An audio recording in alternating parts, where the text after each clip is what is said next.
नमस्कार, नीती स्पंदनमध्ये आपले सहर्ष स्वागत आहे. आज आपण या व्हिडिओमध्ये पाहणार आहोत काही असे आजार जे सर्वसाधारणपणे प्रत्येक व्यक्ती गणिक असतातच. काही व्यक्ती याला अपवाद देखील असू शकतात. ह्या आजारांमध्ये आपण आपला आहार बदलून आहारात विशिष्ट पदार्थांचा समावेश करून आपले स्वास्थ्य उत्तम ठेवू शकतो. काही पारंपरिक आयुर्वेदिक औषधे याची देखील आपण मदत घेऊया. आपले आरोग्य उत्तम करून जीवन निरोगी जगूया. जीवन जगताना हसत खेळत जीवनाकडे पाहावे. थोडक्यात आपला दृष्टिकोन सकारात्मक असावा.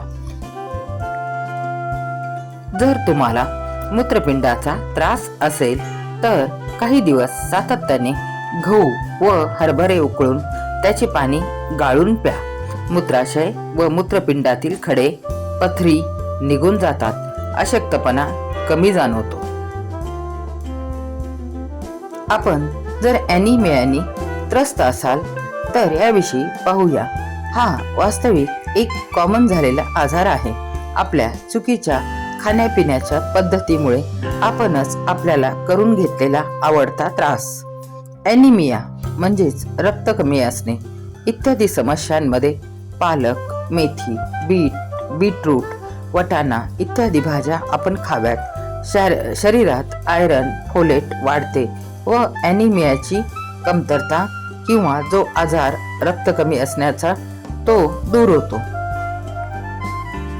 कॅन्सर सारख्या भल्या मोठ्या आजाराशी लढताना कोणती काळजी घेतली तरी देखील कमीच वाटते. परंतु बघूया, कारल्यामध्ये खनिज, जीवनसत्वे अधिक प्रमाणात असतात जी रोगप्रतिकारक शक्ती वाढवतात, ज्यामुळे कॅन्सर सारख्या गंभीर आजाराशी लढता येते. चुकीच्या खाण्यापिण्याच्या सवयी, झोपण्याच्या वेगळ्या सवयी या सर्व गोष्टींमुळे आपले पाचनतंत्र बिघडलेले असते. अपचन, बद्धकोष्ठता झाली असल्यास बीटरूट, रताळे, दोडका खाल्ल्यास फायबर वाढते, आतड्यांची स्वच्छता होते, पर्यायाने अपचन दूर होते. जर आपल्याला मधुमेह असेल तर मधुमेहाच्या त्रासापासून सुटका करण्यासाठी कारले, दुधी भोपळा, पडवळ, पालक, मेथी दाणे इत्यादी पदार्थ खावेत. यामुळे साखरेवर नियंत्रण येते. इन्शुलिनचे कार्य सुधारते. साखरेऐवजी थोड्या प्रमाणात गूळ खावा. थायरॉइड, हायपोथायरॉइड इत्यादी समस्या असतील तर भेंडी, टोमॅटो, गाजर खावे. यामुळे ऊर्जा पातळी सुधारते. आजकालच्या जगात सर्वात जास्ती त्रासदायक ठरणारा दुसरा आजार म्हणजे पित्ताचा. अंगावर पित्त उठत असेल, खाज येणारे लालसर चट्टे त्वचेवर दिसत असतील तर सकाळ संध्याकाळ 1 चमचा तुपात काळ्या मिरीचे 1-2 चिमीट पावडर मिसळून खावी. खाज येणाऱ्या भागावर त्वचेवर आमसुलाचे पाणी लावावे.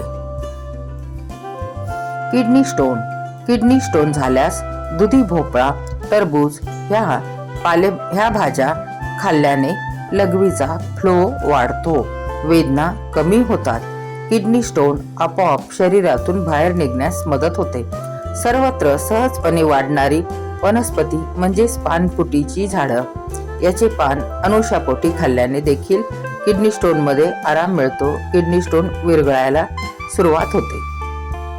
फॅटी लिव्हर किंवा लिव्हर कमजोर असणे यामध्ये पालक, ब्रोकोली, गाजर, बीटरूट खावे. लिव्हर डिटॉक्स होते, सूज कमी होते. कोलेस्ट्रॉल वाढले असल्यास भेंडी, गाजर, फ्लावर, लसूण ह्या भाज्या खाव्यात. रक्तवाहिन्या स्वच्छ होतात. खराब फॅट्स कमी होतात. रोज सकाळी गरम पाणी पिण्याची सवय ठेवावी.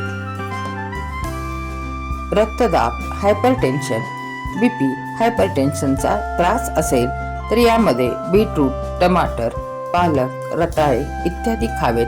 रक्तदाब कमी होतो. हृदय मजबूत होण्यास सुरुवात होते. आपल्याला हा व्हिडिओ आवडला असल्यास व्हिडिओला लाईक करा, चॅनलला सबस्क्राईब करा. व्हिडिओ शेवटपर्यंत पाहिल्याबद्दल धन्यवाद.